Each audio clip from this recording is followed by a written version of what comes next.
안녕하세요. 이번 시간에는 서정인의 후송을 살펴보도록 하겠습니다. 먼저 읽기 전 활동 살펴보겠습니다.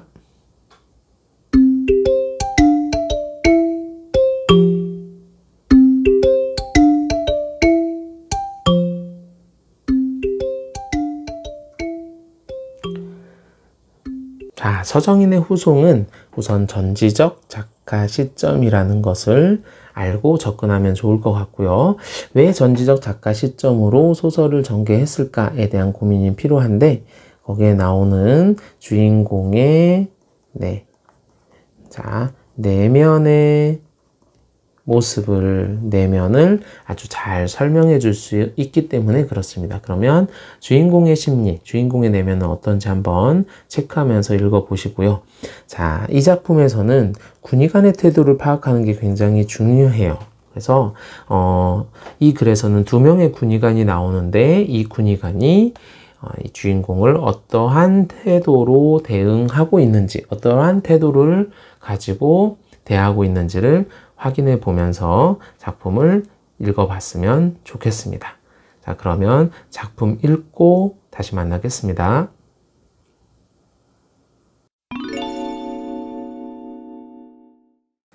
자, 후송 우리 살펴봤죠? 내용 파악은 여러분들이 그렇게 어렵지 않게 할 수 있을 것 같아요.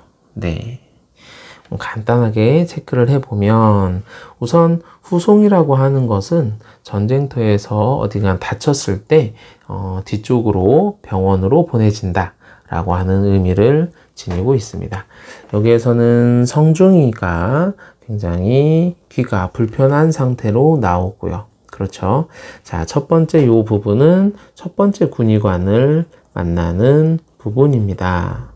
자, 첫 번째 군의관을 만나서 대화를 하는데, 이 군의관이 어떠한 태도를 보이고 있는지는 여러분들이 작품을 읽었으면 금방 파악이 됐을 거예요. 자, 후송하라고 소리가 납니까? 라고 하는 부분에서도 군의관은 병의 증상을 심각하게 생각하고 있지 않습니다. 오히려 놀리는 투로 이렇게 얘기를 하고 있죠. 그래서 뒷부분에서도 바로 뭐라고 얘기하냐면 이상이 없다, 퇴원해라 라는 얘기도 하고 있어요. 그래서 성중이가 굉장히 당황스러워 하면서도 뭔가 문제가 있다라고 뒤에 불만을 얘기를 하죠. 그러면서 그럼 제가 여기까지 놀러 왔단 말씀이십니까? 라고 얘기를 하면서 군의관의 단원에 불만을 제기하는 대화도 나옵니다. 자, 그런데 여기에서 청력표를 꺼내죠. 자, 이 부분 우리가 한번 또 생각해 봐야 돼요. 청력표를 보내는데 이렇게 얘기를 합니다. 청력 도표를 훑어보면서 이 부분이요. 그의 시선은 그 아래에 있는 영문으로 날인된 군의관의 의견란에 멎었다라고 하는 부분이라는 것인데, 자, 상급기관의 청력표를 보면서 군의관이 중요하게 여기는 진단 기준의 조건을 이렇게 알게 하는 거죠. 성중이가. 자, 이 부분에서도 우리는 충분히 비판할 수 있을 것 같아요. 왜냐하면 여기에서 다른 군의관의, 상급기관의 군의관이 적어준 거에 귀를 기울이고 있다라는 점이에요.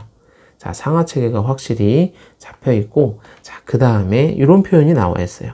알겠습니다 하면서 치료가 필요 없다고 했던 군의관이 뭐라고 얘기하냐면, 이건 병상일지에 첨부하는 것이 좋겠습니다 라고 하면서 청력표의 내용을 병상일지에 첨부합니다.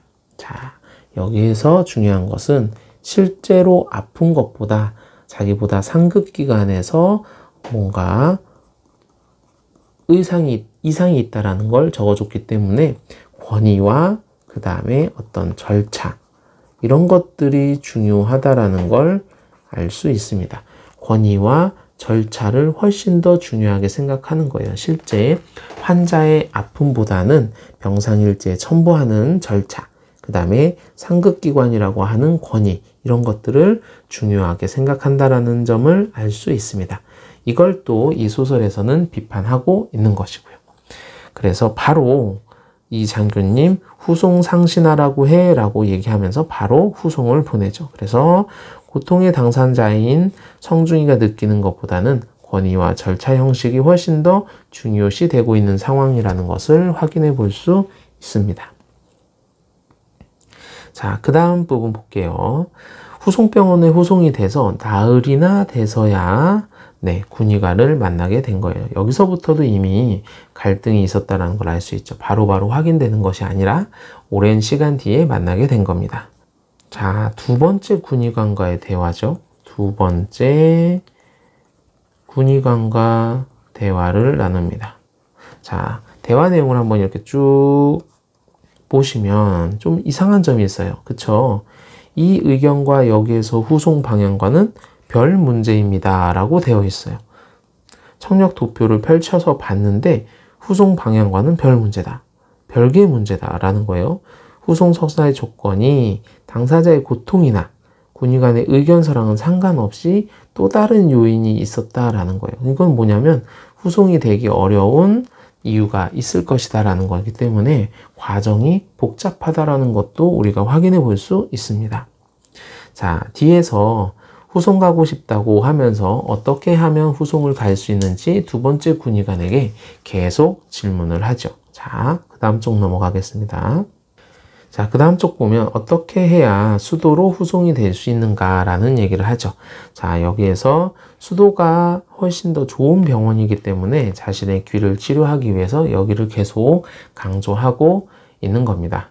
자, 그런데 재미있는 건 쭉 읽다 보면 이런 얘기가 나와요. 어디로 후송 가느냐 하는 문제보다 후송이 되느냐 하는 것부터 생각해 봐야 된다라는 거예요. 다시 얘기하면 후송이 될지 안 될지도 모르는 상황이다 라고 얘기를 합니다. 그러면서 무슨 얘기를 하냐면 나는 어이가 없는 거예요. 왜냐하면 당연히 후송 갈 거라고 생각을 했는데 여기에서 두 번째 군의관이 이런 얘기를 하죠. 후송은 내가 시키는 것이 아니다. 후송심사위원회라는 것이 있다 라고 하면서 그리고 개인 후송도 없고 다 집단 후송이다 라는 겁니다. 자, 여기에서는 우리가 두 개 정도 정리해 볼게요. 하나는 절차가 너무 복잡한 거예요. 후송심사위원회라고 하는 절차를 강조하고 있다는 점. 또 하나는 뭐냐면 개인의 고통은 중요하지 않아요. 그래서 여기도 보면 개인 후송이었고 집단 후송이다라고 하는 건 어느 정도 한 명이 아파서 가는 게 아니라 여러 명이 채워져야 후송이 된다라는 거니까 굉장히 비인간적인 후송 절차라는 것도 알 수 있습니다. 그래서 개인보다는 조직이 우선되고 있다라는 거죠. 그러면서 군의관이 이런 얘기도 합니다. 물론 중요하지만 내가 보장은 못한다라는 얘기를 합니다. 다시 얘기하면 군의관의 의견이 중요하긴 하지만 나는 보장하지 못한다라는 얘기를 통해서 그렇죠. 책임을 회피하려는 태도를 보이고 있습니다. 그래서 나는 일하는 거니까 관료주의적 태도, 이건 단순히 일일 뿐이다. 위에서 시키는 대로 나는 하는 것이다 라고 하는 관료주의적 태도를 보여주고 있는 군의관의 모습입니다. 그러면서 군의관은 회피를 하죠. 자, 성중이가 군의관의 대화에서 느낄 수 있는 건 굉장히 비참했을 거예요. 너무너무 힘들고. 자, 근데 그 병실에 돌아와서도 대위랑 대화를 하면서 또 한 번 비참함을 느낄 거예요. 자, 여기 대위는 뭐라고 하냐면 약을 쓰라는 얘기를 합니다. 자, 이 약은 여러분들도 충분히 알 수 있듯이 뇌물이죠. 담배라고 하는 뇌물을 줘서 빨리빨리 후송이 결정이 되던가 아니면 빨리빨리 자신에게 이로운 무언가를 얻어내야 된다라는 얘기를 합니다. 자, 그런데 여기서 성중이는 약을 쓰지는 않죠. 대위는 약을 써서 서울에도 왔다 갔다 하고요. 자, 그리고 마지막 부분, 이 부분에서 우리는 전지적 작가 시점의 어떤 특징을 읽어볼 수 있는데 성중이의 성중이의 내면 심리를 잘 드러낸 부분이에요. 여기에서 나온 것이 음악이죠. 그리고 언어입니다. 자, 음악보다는 언어에 대해서 굉장히 부정적인 모습을 보여주고 있어요. 저 아나운서가 말을 좋아하는데 이 아나운서에 대해서 부정적입니다. 쭉 보면 유행가를 들려주고 넋두리를 늘어놓고 있다라는 표현을 쓰고요. 뒤에서 관현악이 들려오면 그 뒤에 군소리가 따랐다라는 표현을 하면서 대화에 대해서 굉장히 부정적인 얘기를 하고 있어요. 그 이유가 무엇이냐면 음악은 강요하지 않는데 그 다음에 언어는 그 이상의 것을 자꾸 말하려고 한다 라는 얘기를 하죠. 그래서 언어에 대해선 질색이다 라는 표현까지 합니다. 네. 그래서 성중이는 언어에 대해서 부정적인 인식을 가지고 있는데 그 이유는 군의관들과의 대화나 어떤 대화의 방향, 그 다음에 후송이 되지 않는 것들에 대해서 이런 내면의 모습을 보여주고 있습니다.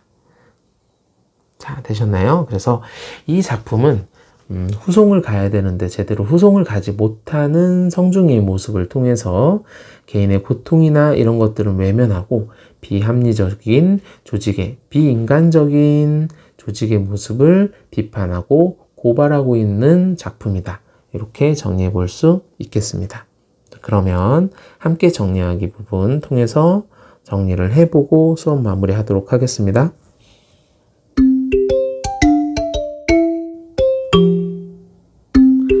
자, 함께 정리해보는 시간입니다. 이 작품은 그렇죠. 비인간적인 군대 조직을 비판하고 있다라고 하는 비판적인 성격을 가지고 있는 작품입니다. 여기에서 나오는 성대위가 있죠. 아니, 성중이죠. 성중이. 자, 이런 성중이가 이명으로 인해서 고통받고 있고 후송되기를 원하는데 첫 번째 군의관은 별로 그렇게 크게 중요하게 생각하고 있지 않아요. 얼마나 아픈지에 대해서 생각하고 있지 않고 단순히 후송 가기 위해서 저런 꼼수를 쓰는구나 라는 생각을 가지고 성중이의 고통을 외면을 합니다. 자, 그 다음에 두 번째 후송관 군의관 같은 경우는 굉장히 책임을 회피하려는 태도를 자주 보이고 있죠. 그 다음에 굉장히 무책임하고 그 다음에 관료주의적인 태도를 보입니다. 그래서 어떤 절차를 굉장히 중요하게 생각하고요. 그 다음에 아무나 이것을 결정 내릴 수 없다. 그래서 어떤 합리적인 태도가 아니라 굉장히 비합리적인 방식으로 성중이를 대하고 있죠. 네, 그래서 이 작품은 개인의 진실을 무시하고 군대 조직의 비인간성을 비판하는 작품이다. 이렇게 정리해 볼 수 있겠습니다. 자, 그 다음에 성중의 내면을 우리가 살펴봤죠. 마지막 부분에 거기에서 성중이는 음악과 언어를 굉장히 서로 다른 것으로 대비시켜 놓고 있습니다. 궁극적으로는 언어에 대해서 굉장히 부정적이고요. 네, 부정적인 모습을 보여주고 있어요. 언어는 소통이 되지 않는 것, 그리고 일방적인 것이라고 생각을 하고 있고요. 군의관들과 대화하면서 이런 언어에 대해서 부정적인 생각이 든 것 같습니다. 자, 그 다음에 음악은, 그렇죠. 음악은 소통이 된다. 얘는 서로 쌍방향이다라고 생각을 하고 있습니다. 그래서 성중의 이러한 음악과 언어에 대한 생각이 내면 심리로 잘 드러나 있다라는 것도 이 작품의 전지적 작가 시점의 효과기도 하고 특징일 수 있겠습니다. 네, 이렇게 작품 정리해 봤습니다. 수고했습니다.